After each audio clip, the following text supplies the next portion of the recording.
there, avid listeners. Thanks again for tuning into Zen's Workshop. Hope you are all having a wonderful day. So, today we're going to be talking about The Luminaries by Susan Dennard. This is a young adult, I guess you could say it's a dark fantasy, but it's also quite contemporary.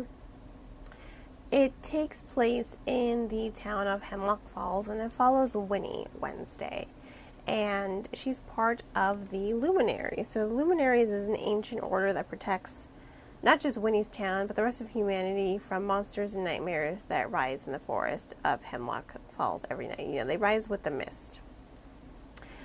And, of course, there are 7, I guess tribes. I'm going to call them tribes. 7 distinctions, rather, in the Luminaries. You have the Mondays, the Tuesdays, the Wednesdays, the Thursdays, the Fridays, the Saturdays, the Sundays. You see where that went. And Winnie wants nothing more than to be a hunter for the Luminaries. Unfortunately, before the start of the novel, her father was labeled a traitor and a witch, because the witches are like the arch nemesi of the Luminaries. And so her family was sentenced to being outcast for 10 years, right? Unfortunately, this 10 years happens to take place during Winnie's 16th birthday. And on her 16th birthday, she is allowed once and only once during her 16th year to participate in the trials, which will bring in new hunters. She does it, regardless of being an outcast. Or does she?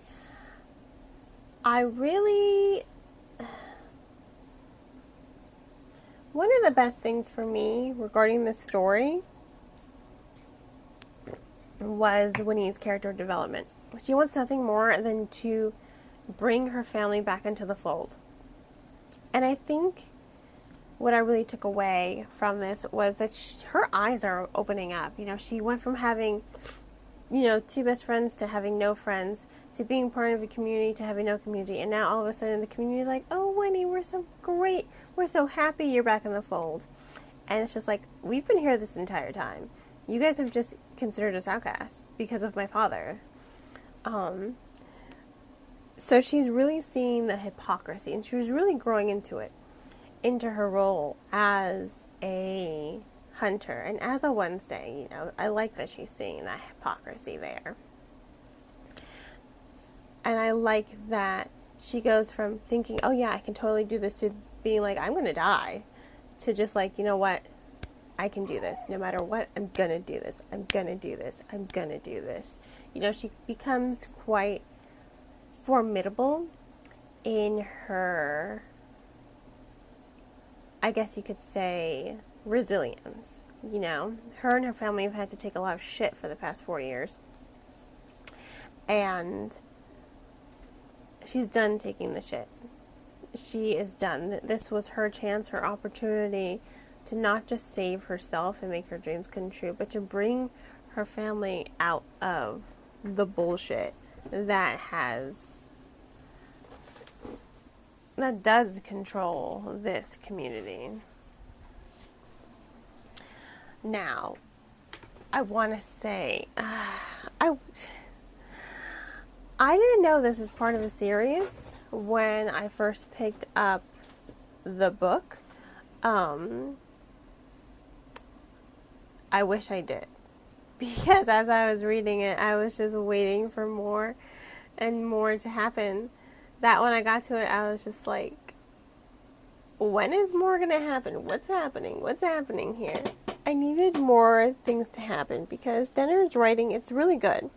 But she raises lots of questions. She does have lots of plot twists, but nothing, absolutely not a single thing is resolved in this book. So, reader be warned, you might want to wait till the second book at least comes out before you read this, because now I'm anxiously waiting to get my hands on this book. I wonder if there's an arc I can get on Edelweiss. Imagine me just doing that right now, looking for it. But I really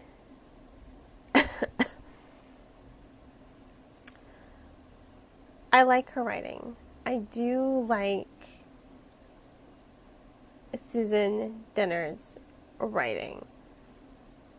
But I just wanted more from the story. And again, I think a lot of what I'm saying at this point, the fact that I didn't know was part of a series when I was first gifted the book, as an arc from the publisher, it didn't really say anywhere on that notice, the letter from the publisher, that it was the first in a series. Maybe I just didn't read it carefully enough, because they usually say. So I really wish I had known, because I think I would have absorbed the book in a different manner, and I wouldn't have been like, when is something going to happen midway through, because halfway through, and it's not a thick book. This is not a long book. This is a quick read. This is a super quick read. I just think it really did affect the way that I was absorbing the material, and I really wish I wish I knew now what I did not know then. And I think I would have been even more tense when I was reading it. Now, as for the characterization, Winnie is literally the only character who gets any character development. None of the side characters get any character development, but you're seeing that there's a lot of potential, and I'm really hoping that these are just more openings that Dennard has created for her to develop in the second or even third book. I don't know how long this series is going to be. It just says contemporary fantasy series. It doesn't say it's a duology or a trilogy or a quartet, just a series. So I'm not sure how long this series is going to be, but I'm really hoping, because you're seeing Jay. I mean, Jay is very complex. You can see that there's some complexities to him, but he doesn't really get any development. He's literally the only one who refers to nightmares by pronouns versus calling them it's, something other. And then you have Erica, her other former best friend, who's so pristine and perfect in every way. You could see the pressure her family puts on her to be perfect, or her mother puts on her. But then you see, like, her nails. Winnie makes a point. Winnie is very observant. She makes a point to notice how her cuticles and her nails are probably the only flaw about her. And there's something off about both of these, about Erica and Winnie.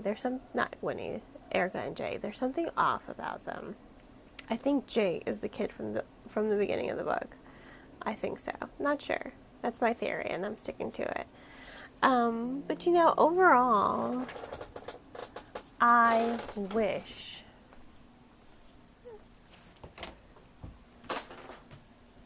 that the book had been slightly longer, and I wish that there weren't so many questions left unanswered.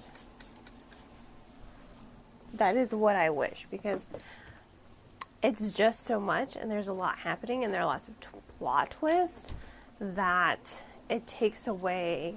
I needed some sort of resolution, I needed at least one door to be closed, not 10 to be open, and for me to just be like staring into emptiness, waiting for something to come through. So, because of that, I have to give the book 3.5 out of 5 stars. It was really good. I really want to see the sequel. I do like Dennard's writing and her character development of Winnie. I just wanted more from the story, and I wanted more characterization to really flesh out some of the strangeness in those character dynamics, because there's a lot of tension there that I want to see explored. So 3.5 out of 5 stars. If you want to go ahead and purchase the book, I will include links in the description of the podcast of where to purchase it. And on that note, I hope you all will continue to support me here by liking this podcast, subscribing to it, and sharing it with all your book loving friends. You can also become a supporter on Buy Me a Coffee with a one-time donation of $1, or on Anchor FM for a monthly donation of 99 cents. Have a wonderful rest of your day, and as always, happy listening.